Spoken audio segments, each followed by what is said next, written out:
Sergio de la Calle, de Incorporación de Talento y Marca Empleadora en Telefónica España. Muchísimas gracias por acompañarnos, Sergio.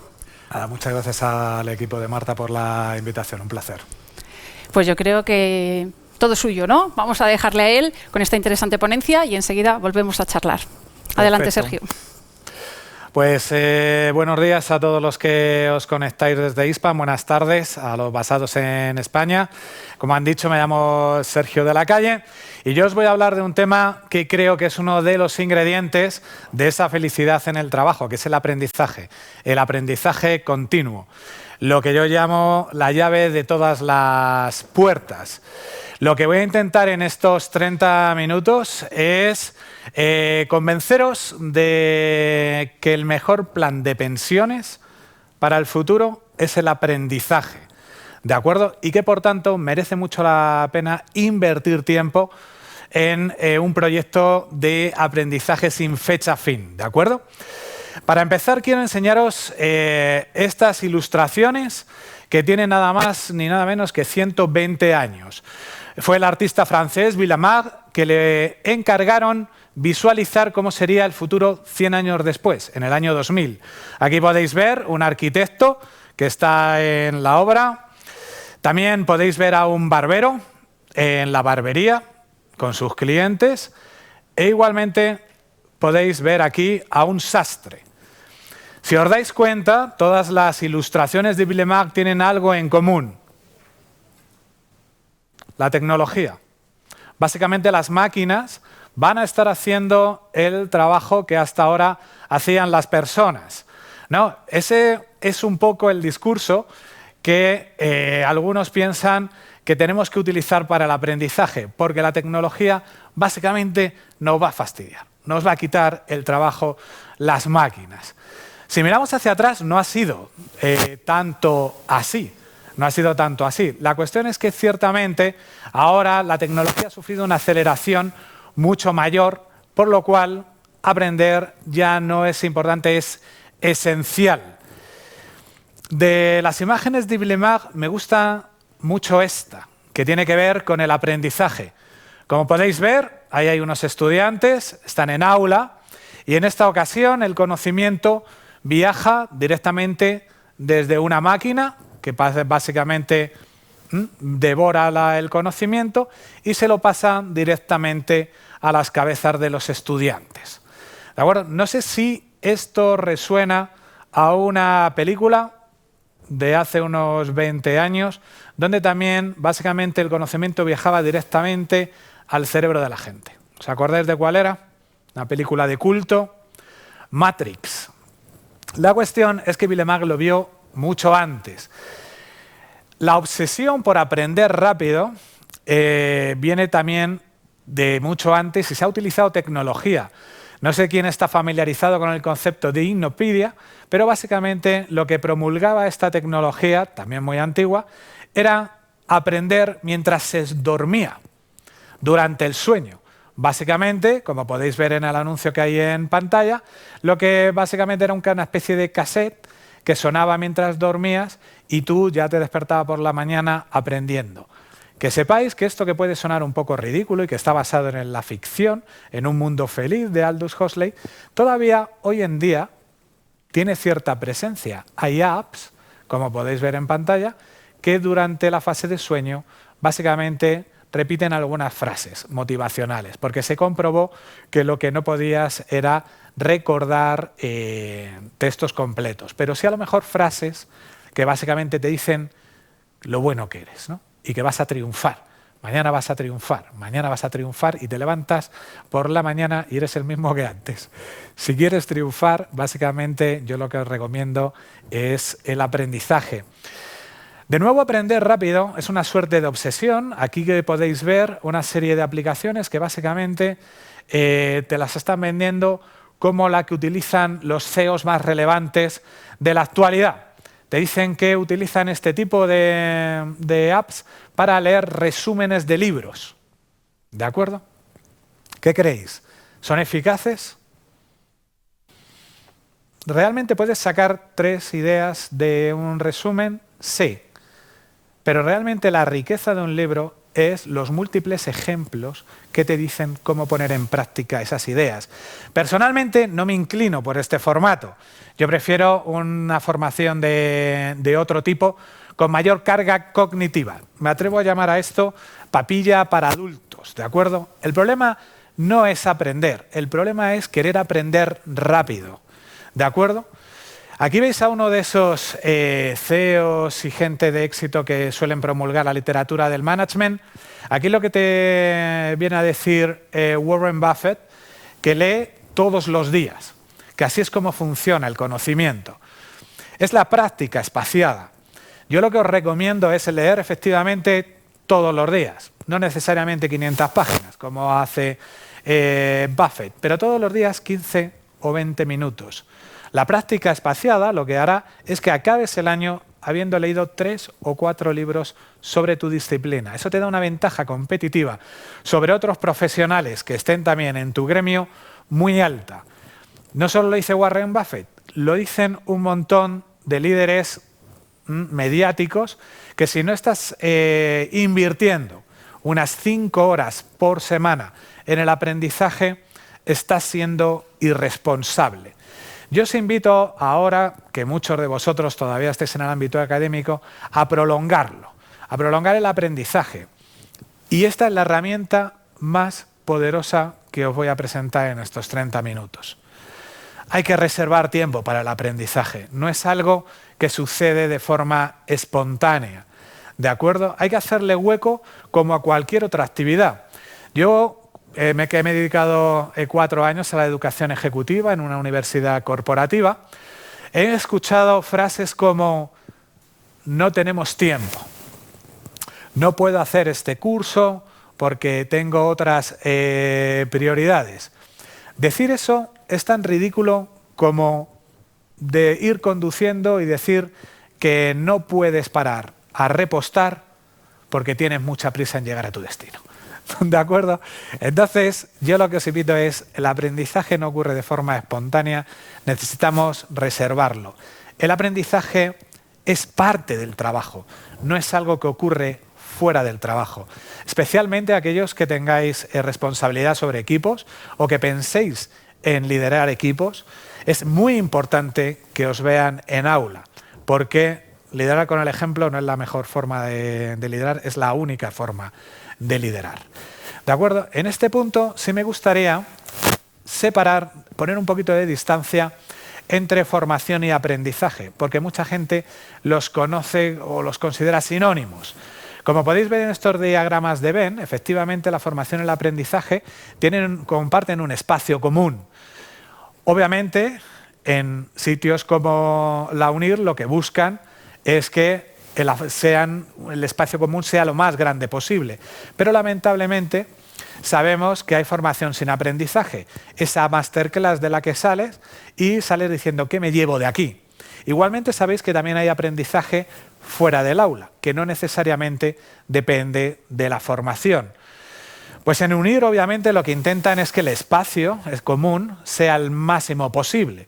Formación y aprendizaje. Pero si yo os dijera en el mismo programa, la misma aula, el mismo tiempo dedicado, ¿por qué hay personas que aprenden y otras no? Esa es la pregunta. Misma temática, mismo formador, mismo tiempo invertido, unos aprenden y otros no. La clave básicamente es el aprendizaje, es cuando el aprendiz, o el aprendívoro, como me gusta definirme, toma las riendas de ese aprendizaje.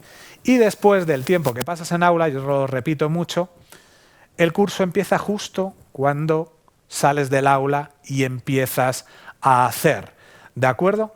Por tanto, invertir en formación, pero invertir también en ese aprendizaje que no necesariamente tiene lugar en aula.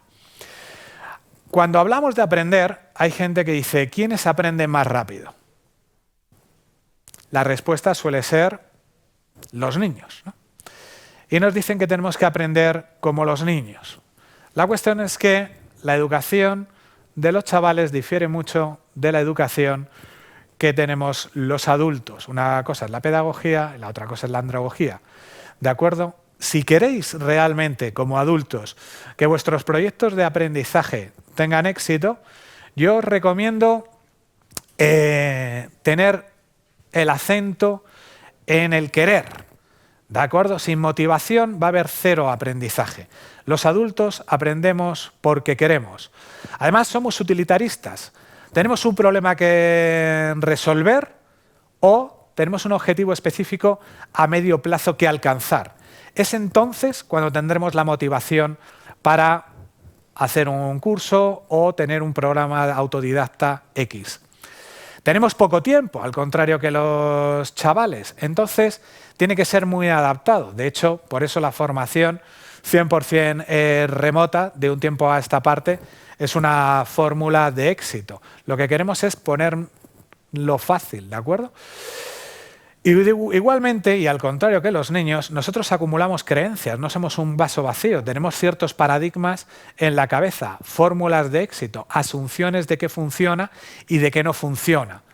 Por tanto, para vuestro proyecto de aprendizaje, intentar marcar objetivos individualizables. Aunque estéis en la misma aula con 20 personas más, vuestros objetivos no tienen que ser exactamente iguales de la persona que se sienta a vuestro lado.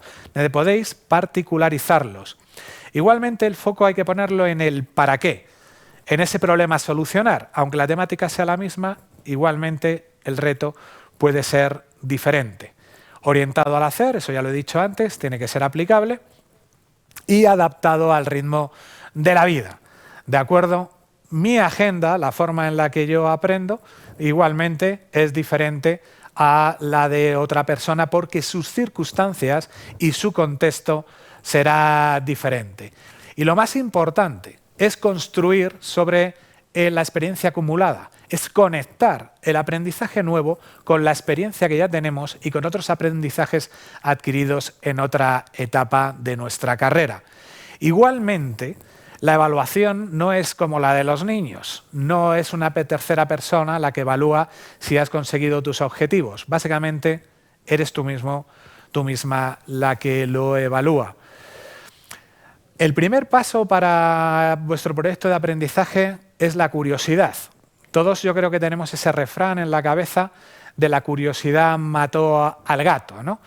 Pero el gato murió sabio. Por tanto, yo lo que os invito es a haceros preguntas, ¿de acuerdo? Para poder elegir un proyecto de aprendizaje acorde a vuestras necesidades, hay que hacerse determinadas preguntas. Hay un librito que a mí me encantó, el que veis en pantalla, y que habla de las preguntas catalíticas, que es ¿qué pasaría si y por qué no? Yo entiendo que alguien se preguntó, oye, ¿qué pasaría si no tenemos que esperar para revelar las fotos? Y ahí nació la Polaroid, ¿no? Oye, ¿por qué no pagamos con el móvil? Y ahí nació Bizum. Todas esas emprendedores tuvieron proyectos de aprendizaje que culminaron en un objetivo que era realizable para ellos. Por tanto, hay que hacerse esas preguntas. El segundo paso para el aprendizaje sería desaprender, porque muchas personas te pueden decir eso no es posible, o tú mismo. Eso ya lo intentamos. Desaprender no es rechazar lo aprendido, no es lo contrario a aprender. Es borrar lo que ya no es útil. El contexto ha cambiado. Sobre todo en estos últimos 20 años ha cambiado mucho y mucho más va a cambiar en los próximos años. Por tanto, hay que saber soltar, ¿no? Como dice Marie Kondo, pero en vez de con el tema de la ropa, hay que soltar determinados aprendizajes que nos lastran y que nos atan básicamente a fórmulas que ya no funcionan en el nuevo momento. Sobre en qué parte tenéis que ser curiosos, hay un desaprendizaje que yo creo que es claro, que hay que determinadas habilidades no se pueden aprender, sino que vienen casi codificadas genéticamente, ¿no? Entonces hay gente que dice, bueno, y lo muestra como un rasgo identitario, ¿no? Sergio habla muy bien en público, es un gran speaker, ¿no? Como si hubiéramos nacido con esa habilidad. Como podéis ver en pantalla, hay expertos que defienden que la amabilidad se puede aprender, que el optimismo se puede aprender. Básicamente lo que hay que hacer es atomizar esos conceptos que son ambiguos en comportamientos concretos. Yo soy de los que creen que todo se puede aprender. Por tanto, cuando alimentéis vuestra curiosidad, por favor, una de las cosas para aprender es erradicar el paradigma de que hay cosas que no se os van a dar bien, ¿vale? No es yo no soy, no es un rasgo identitario, ¿de acuerdo? Entonces, en cualquiera que sea vuestro proyecto de aprendizaje, el miedo al ridículo, la vergüenza y el pudor, pues lo ponemos aparte, ¿de acuerdo?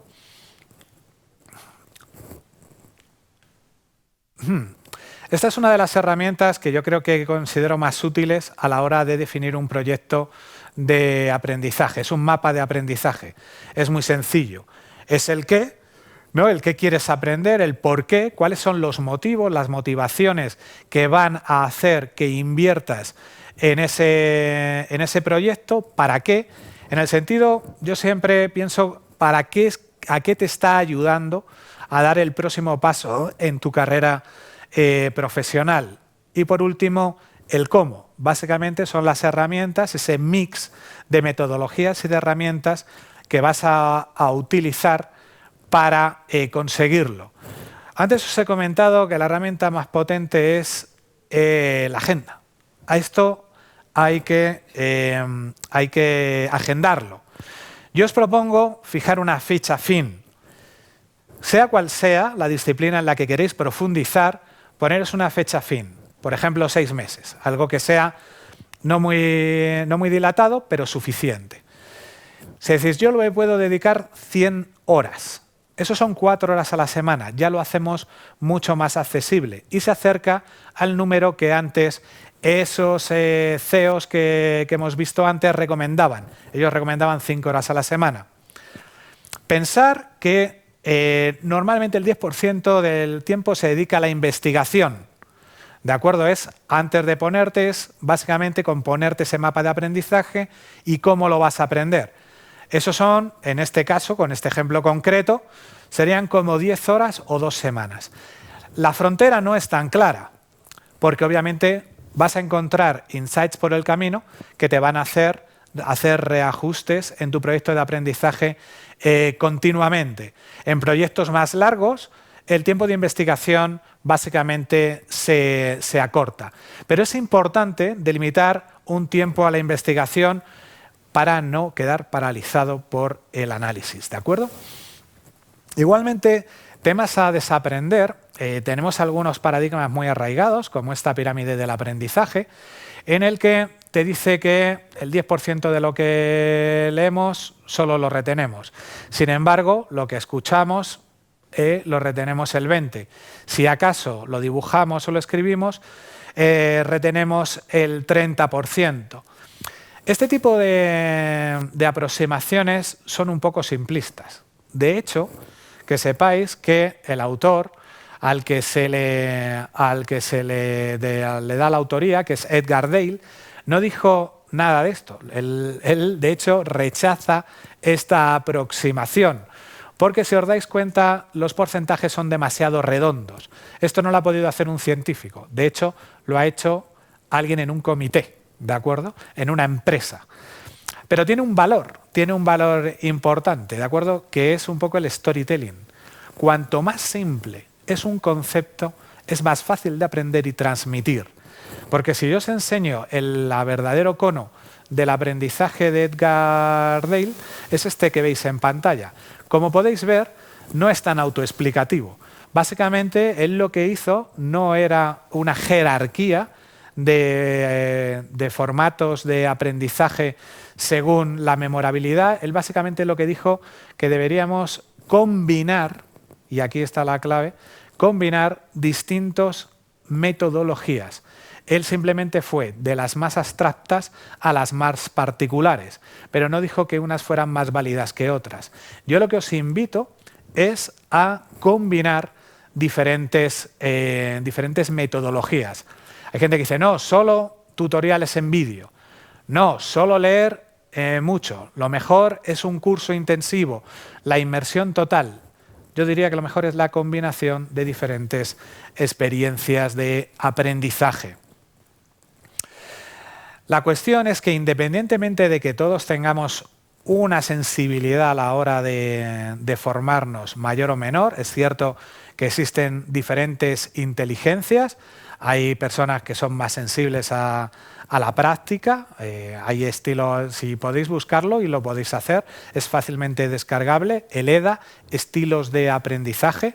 Si lo buscáis, ¿vale? EDA, estilos de aprendizaje, cuestionario, lo vais a poder descargar con facilidad y lo podéis hacer con tranquilidad y os va a decir cuál es un poco vuestra inclinación, vuestra metodología de aprendizaje favorita. Hacerlo es recomendable, pero lo que importa es, independientemente de que sea una fuente u otra, lo que yo os animo es, sea lo que sea la materia en la que vais a entrar a profundizar, combinarla con la emoción. La emoción es la guardiana de la memoria. ¿A quién no escucha una canción de hace 20 años y le transporta a ese bar en el que estaba con sus amigos? ¿Quién no prueba un plato y viaja también en el tiempo? ¿De acuerdo? El aburrimiento, la obligación, es el bromuro del aprendizaje. Incluso el miedo. Cuando antes os he enseñado la imagen de este robot amenazante, eso no es un buen disparador del aprendizaje. Yo, de hecho, creo que es un inhibidor. El disfrute es una palanca infinitamente más efectiva para el aprendizaje que el miedo. Igual que la competitividad. Veo en muchas organizaciones que ponen a competir unos departamentos con otros a la hora de recibir una determinada formación. El aprendizaje es colaborativo, ¿de acuerdo? Entonces, yo lo que os invito es elegir el proyecto de aprendizaje que queráis, pero tenéis que disfrutarlo. Si lo disfrutáis, ese conocimiento sedimentará y lo llevaréis a la práctica, ¿de acuerdo? Por acabar, quería mostraros una última imagen del ilustrador con el que empecé, Villemard. Antes os enseñé un arquitecto, os enseñé un sastre y un barbero. La pregunta que os hago es, ¿el oficio del barbero ha desaparecido? ¿Ya no existe? En absoluto. La tecnología lo que hizo fue empoderarnos. La gente podía afeitarse en casa. Tenemos soluciones muy sofisticadas para ello. Pero, sin embargo, la gente sigue yendo a las barberías. De hecho, hay un boom de barberías. ¿Por qué? Por la emoción. Claro, es la emoción, es la posibilidad de conectar con otras personas, es la conversación que se produce durante el proceso. ¿De acuerdo? Entonces, la tecnología, desde mi punto de vista, solo nos va a quitar el trabajo si perdemos nuestra humanidad, eso que nos hace genuinamente ser personas, la curiosidad, la empatía, ¿de acuerdo? La compasión. Esos son proyectos de aprendizaje que podéis compatibilizar todos vosotros con el que sea vuestra disciplina. Me da igual que sea más analítica, más conceptual, más pegada a las finanzas, más pegada a las humanidades. Eso es lo que hice yo con este librito, La llave de todas las puertas, que da título a esta conferencia y que escribí durante el confinamiento, en una situación muy particular. Muy particular. Mi padre falleció en los primeros días del confinamiento, yo no pude despedirme de él y este librito fue mi despedida de él. Es un libro que no tiene una carga cognitiva muy alta, como proyecto de aprendizaje no me supuso un gran esfuerzo, pero sí me supuso un gran esfuerzo emocionalmente hablando. Ese QR que tenéis en pantalla lo que os permite es descargaros durante el día de hoy un ejemplar de la versión digital de forma gratuita. ¿De acuerdo? Espero que os guste y también que os anime a lo que yo creo que es un proyecto de aprendizaje definitivo, que es escribir un libro. Tiene todos los ingredientes del aprendizaje de adultos que os he dicho antes. Tiene un para qué, es instrumental, os puede ayudar en vuestra carrera a medio plazo, es fácilmente difundible. Así que si queréis profundizar en algo, yo os animo a abordar ese aprendizaje pensando en enseñar, porque si aprendes pensando en enseñar, aprender 2 veces. Así que muchas gracias y ahora estoy a vuestra disposición a responder a las preguntas que me hayáis hecho por el chat o las que consideréis. Pues muchísimas gracias, Sergio, por todos esos mensajes y además lo que comentabas de la emoción es algo que se ha repetido en varios foros, ¿no? La importancia de esa conexión y de no tener miedo a la tecnología, porque hay cosas innatas al ser humano que son muy importantes, son determinantes, como esa creatividad, esa curiosidad. También hablabas de la diferencia de formación y aprendizaje, que no es lo mismo. Pero, ¿cómo podemos hacer para que te cambie el chip? Porque ¿cómo haces para esa línea, ¿no? Porque dices, me voy a formar, pero realmente estoy aprendiendo. ¿Cómo haces para cambiar el chip? A ver, yo siempre creo que, como he dicho, el aprendizaje de adultos tiene que estar muy volcado en qué vas a hacer el día de mañana. Yo siempre que me meto en un aula, obviamente compartes conocimiento, pero yo siempre empiezo diciendo, ¿qué vamos a aprender? Si es que vamos a aprender. Yo creo que en un aula puedes inspirar, puedes compartir conocimiento, herramientas, pero sobre todo lo que tienes que abrir el apetito es para hacer algo al día siguiente. Entonces, ese chip de aprendizajes, como comentaba, yo creo que es el pensar en el para qué. ¿De acuerdo? Así es cuando vas a invertir. Porque me resulta interesante, quiero profundizar en esto porque me resulta interesante. Las posibilidades de que naufragues, porque al final el tiempo es preciado, es muy alto. Entonces yo diría que la pregunta es, ¿qué vas a hacer con este conocimiento? Pues tengo muchas preguntas por aquí. Por ejemplo, nos decían Aymar, ¿qué recomendaciones darías a aquellos que buscan empleo, se actualizan, pero no logran trabajo? ¿Qué está fallando ahí? ¿Qué puede estar pasando? A ver, esto es muy subjetivo. Yo lo que diría, efectivamente, buscar trabajo es un trabajo en sí mismo y es duro porque hay mucha gente con capacidades similares, ¿no? Es muy difícil sobre un currículum diferenciar a un ingeniero de software de otro. Yo a lo que animo a la gente es a crear contenido. Crear contenido, en mi caso en LinkedIn, te hace no solo decir qué capacidades tienes, sino mostrarlas. ¿No? Hay una máxima en literatura que es no me lo cuentes, muéstramelo. Crear contenido es una forma de compartir conocimiento y decir yo sé de esto. Y adicionalmente tengo una opinión sobre esto. La gente, las empresas, no solo buscamos profesionales que sepan de determinadas cosas, también buscamos personas con las que nos apetezca trabajar. Cuando creas contenido, también muestras si eres ese tipo de persona con la que nos apetecería trabajar.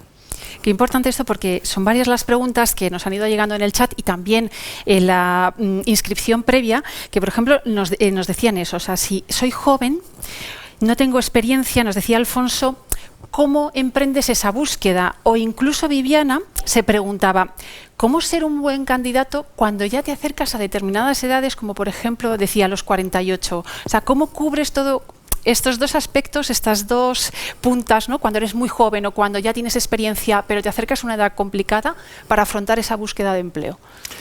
De nuevo, yo creo que a día de hoy enviar el currículum en frío es de poca utilidad. La gente te va a buscar qué has hecho y espera encontrar algo. Una cierta huella digital. Con 23 o con 48 es buen momento para empezar. Yo puedo decirlo porque yo no pisé LinkedIn hasta que tenía 46 años, que es el año en el que publiqué mi primer libro. Yo no empecé a escribir hasta esa edad. No era un sueño, no estaba en mi roadmap vital, ni era un proyecto. Simplemente empecé a hacerlo. Y las cosas como son, las oportunidades de colaboración, las oportunidades profesionales, cuando creas contenido se disparan. Yo ahora mismo voy a muchos foros de empleo y lo que le digo a los estudiantes que están en el último año es seguir a gente a la que respetéis, a la que leáis. Seguir a esta gente, comentarla y cuando llevéis 6 meses comentándole, proponerle un café. Al final, las oportunidades de trabajo, y esto lamentablemente es así, el 60-65% de las posiciones de trabajo que se abren en las empresas no se han publicado. Surgen en una conversación. Cuando tú en una conversación dices cosas que sabes hacer y a la persona que tienes delante les encaja con un proyecto que ya existe. Y entonces dices, esta persona me interesa. Entonces yo lo que os diría es seguir a gente interesante, comentarlas, ser pacientes, porque al final el network no es un proyecto de caza, es un proyecto de jardinería. Hay que invertir tiempo en regar y normalmente dejas de buscar trabajo y el trabajo empieza a buscarte a ti. Ahí es encontrar ese momento, ¿no?, en el que no pierdas la esperanza, que por ejemplo también esto nos decía Catalina, dice, ¿cómo no perder la esperanza por encontrar un empleo cuando a veces las cosas no salen bien? Y también nos preguntaban, decías que aprender es algo emocionante, casi como un juego. Entonces nos preguntan, ¿por qué se evalúa entonces? Aquí nuestros participantes... Muy buen punto, muy buen punto. La verdad es que el modelo educativo en general... yo creo que ha cometido un gran error, que es confundir el disfrute, confundir la diversión con distracción. Yo creo que si miramos hacia atrás y si yo les pregunto, ¿tienes algún recuerdo muy nítido de algún profesor, de alguna profesora? Todo el mundo te va a decir que sí. Unos te van a decir porque les dejó huella, porque se lo pasó bien, porque les estimuló su creatividad, y otros lo van a recordar por todas las razones contrarias. Todo al revés. Por todas las razones contrarias, porque no les dejó huella, les dejó cicatriz. Pero si en algún caso os tenéis que meter en un aula, y yo es algo que recomiendo a todo el mundo, lo he dicho antes, aprender pensando en enseñar, creo que es muy inteligente. Además, el tema de la enseñanza o de poder ser mentor, al final siempre te da un plus profesionalmente hablando. Siempre te da un plus. Entonces, yo es algo que animo a todo el mundo, al igual que escribir, el tema de saber poder meterte en un aula para contar lo que sabes. Si lo vas a hacer, que no se te olvide que la risa es una emoción y que cuando reímos el recuerdo queda triplemente grabado. Por eso un alumno, si se ríe en tu clase, no necesariamente está distraído. A lo mejor es que le está encantando. Sí, o esa manera de aprender de una manera divertida, pues parece que no, pero lo memoriza mejor que si estás ahí, pum, pum, pum. Más cositas que nos llegaban. Por ejemplo, Tatiana nos decía, para ti, ¿cada cuánto hay que actualizar una maestría? Es un debate, ahora mismo que estamos con el reskilling y upskilling, la conclusión a la que hemos llegado todos es que las skills caducan, las capacidades caducan. Entonces, obviamente no quiere decir que estés siempre en aula, pero siempre puedes estar leyendo y actualizándote. De hecho, yo lo que suelo recomendar a la gente es lee sobre todo de las tendencias que apuntan en una dirección contraria a la que apuntas tú. Es muy fácil sumarse a la tendencia mayoritaria y da igual la disciplina, siempre hay varias escuelas. Siempre hay varias escuelas. Entonces yo lo que os invito a la gente es sobre todo a profundizar. El aprendizaje es un campo increíblemente abierto y tú puedes seguir a unos expertos que te hablen del aprendizaje en la adolescencia, o puedes hablar de aprendizaje de idiomas, o puedes hablar de aprendizaje autodidacta. Hay múltiples ángulos, ¿no? Entonces yo diría que siempre, a efectos de actualización, que siempre busquemos los campos que están en la periferia del nuestro, ¿vale? Para lo que yo no digo de salir de la zona de confort, digo de agrandar la zona de confort. Porque si tú empiezas a explorar los ámbitos de conocimiento que son adyacentes al tuyo, vas a estar siempre refrescando esa maestría. El veneno, en este caso, es cuando una persona, y yo me he visto ahí, dice en voz alta, yo ya de esto me las sé todas. cuando dices ya me las sé todas, es cuando te toca desaprender, claramente. Pero tiene mucho que ver con cuánto tiempo has dejado de utilizar la maestría. En temas, por ejemplo, de aplicativos, es muy fácil. Es decir, un Excel, durante una época pilotaba de Excel, te tiras 10 años delegándolo en el equipo, después te toca coger un Excel y esa habilidad ya ha caducado. ¿De acuerdo? Por eso yo siempre digo que nunca hay que ser hands-off del todo. Siempre hay que estar toqueteando un poco. Siempre las habilidades, las competencias hay que actualizarse porque además las cosas cambian. Lo que dices tú, también dejas de usar una herramienta y cuando quieres volver dices, puf, ¿y aquí por dónde empiezo? Pero eso es un síntoma de que también las cosas cambian y que hay que adaptarse. Y hablabas tú ahora precisamente de aprender idiomas y nos preguntaba Pilar a través de ese chat, oye, ¿qué consejo me darías para aprender idiomas? Para aprender idiomas, a ver, el tema, yo no soy muy amigo de la inmersión total. Pero claramente, si se lo puede permitir, obviamente, irse un año fuera. Y cuando digo irse un año fuera es sin la pareja, ¿sabes? Sin amigos y sin ese tipo de cosas. Hay un librito que se llama Ultra Learning que habla sobre la inmersión total.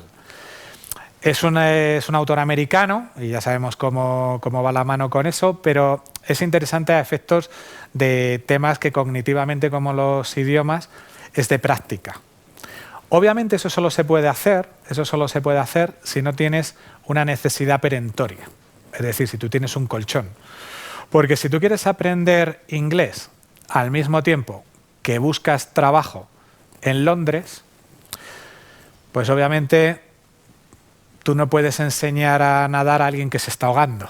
Entonces, el tema de los idiomas, la inmersión total, si tienes esa capacidad de abstraerte 6 meses, 9 meses, es la mejor forma.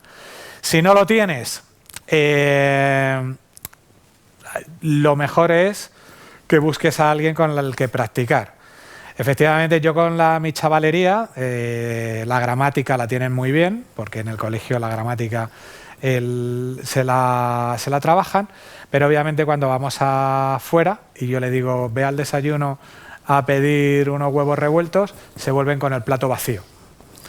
Entonces yo en casa sí que efectivamente me he cuidado de que conversacionalmente hablando ellos incorporen esa habilidad.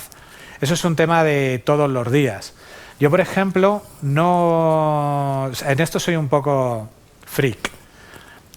No soy un maltratador de mis hijos. Mis hijos ven las películas en inglés o en versión original. En versión original, pero lo hacen con cuaderno y bolígrafo. Sí. Porque escribir, cuando tú escribes, está comprobado que en neurociencia, yo no soy un experto, pero se queda mucho más remarcado. Y les digo, vamos a ver una peli la que vosotros queráis. Pero quiero que cojáis 3 expresiones. Una que os ha llamado la atención, straight to the point, ¿no? Entonces, se quedan con 3 expresiones. Una que no habéis entendido, ¿vale? Y normalmente son pelis de chavales. Yo me quedo con esas 3 expresiones y durante la semana siguiente voy regando la conversación. Cuando le digo, Nico, ¿te vas a poner a estudiar? Sí, straight to the point. ¿Vale? Entonces, tenemos ese juego. Ellos lo hacen conmigo también, pero al final el tema, también hay mucha ciencia sobre cómo se recuerda el conocimiento adquirido y de nuevo es práctica espaciada, ¿vale? Es práctica espaciada, es utilizarlo pues al menos una vez a la semana durante X tiempo para que eso sedimente. Pues ahí quedan esos consejos para Pilar y más preguntas, porque estábamos hablando de esos perfiles que buscan las empresas, qué se demanda y por ejemplo Isabel nos decía, ¿cómo ser valorado cuando tienes un perfil atípico, cuando no es algo predefinido? ¿Qué haces en esa situación? No sé si... Bueno, no le quiero devolver la pregunta, pero cuando es un perfil atípico, no sé si se refiere a que la titulación es atípica o que tus capacidades, tu personalidad es atípica. A ver... Como que los empleos son todos predefinidos y tienes que cumplir esto. ¿Cómo rompes con eso cuando no es un poco diferente a lo que se está ofertando? Para mí, diferente es sinónimo de mejor. ¿De acuerdo? Entonces, yo quizá esta es una respuesta muy particular mía, pero no hay nada mejor que estar haciendo entrevistas y encontrar una persona diferente. Y cuando digo diferente es gente que se atreva. Y además la ciencia, a mí me gusta, muchos de mis libros gravitan sobre el humor como herramienta de gestión. Está comprobado, y esto no lo digo yo, lo dice Harvard, y lo dice Stanford, y lo dice todas esas escuelas de negocio de las cuales nos solemos arrodillar. Está comprobado que si en una entrevista de selección tú eres capaz de mostrar tu sentido del humor, vas a ganar puntos. Sin embargo, ¿qué es lo que hacemos cuando vamos a una entrevista de selección? Nos ponemos muy serios, ¿no? Justo todo lo contrario. Lo contrario. Entonces, la realidad es que cuando yo estoy entrevistando y un candidato es capaz de hacer una broma, y normalmente alguna vez estamos más de una persona en sala, el ambiente se transforma. La conversación se transforma. Y es porque la persona es capaz de poner justo eso, a la persona antes que el puesto. Entonces, yo os animo a ser atípicos. Yo pues, me hincho a leer currículum, el otro día estaba leyendo, además era una matemática de Málaga, ¿no? Y en perfecto inglés el currículum, y en la otra, estas cosas de interés que ponen al final, ¿no? Que ponen deporte, no sé qué, tal. Y ella puso especialista en cata de gambas al ajillo. Esto lo puso en perfecto inglés. Para mí eso es ser atípico, para mí eso es ser diferente, y obviamente esa persona yo la quería conocer. Yo quería verla en entrevista y tener una conversación con ella. Aunque hay veces que no siempre sabes hasta qué línea puedes cruzar, ¿no? Para no resultar tampoco como, oye, este viene, ¿no? Es complicado, pero bueno, hay que atreverse. Obviamente el equilibrio siempre es complicado. Hay veces que nos sirve para ser diferente, ¿no? y destacar. Yo no quería dejar de preguntarte, porque ahora en breve va a comenzar esa mesa redonda sobre bienestar emocional en el trabajo, y nos preguntaba Graciela, ¿cómo afecta ese bienestar emocional? ¿Cómo es de importante la salud laboral? A ver, obviamente de un tiempo a esta parte se ha puesto de manifiesto la importancia de la salud mental en las organizaciones, ¿no? Y digo que se ha puesto de relevancia porque existe y se sabe desde hace mucho. Desde los años 70 del siglo pasado hay estudios que apuntan que las formas de trabajo pueden ser lesivas para la salud mental. La pandemia lo puso blanco sobre negro y hay más sensibilidad sobre aspectos como la seguridad psicológica o otros relacionados, ¿no? También es verdad que tendencias ahora como lo que llaman, ¿no?, la dimisión masiva, ¿no?, en los Estados Unidos, el número de renuncias que hay también en nuestro país actualmente, lo que te apuntan es de cierto desenganche emocional. No es nada que no se supiera, solo que ahora las personas no tienen problema en mostrarlo. Antes se ocultaba, ahora se pone sobre la mesa. Antes la gente se callaba, ahora la gente se queja. Podemos verlo en redes sociales, profesionales que están denunciando, entre comillas, mala praxis en sus empresas, ¿no? Entonces, es cierto que mucho depende de la organización, pero también mucho depende de los profesionales.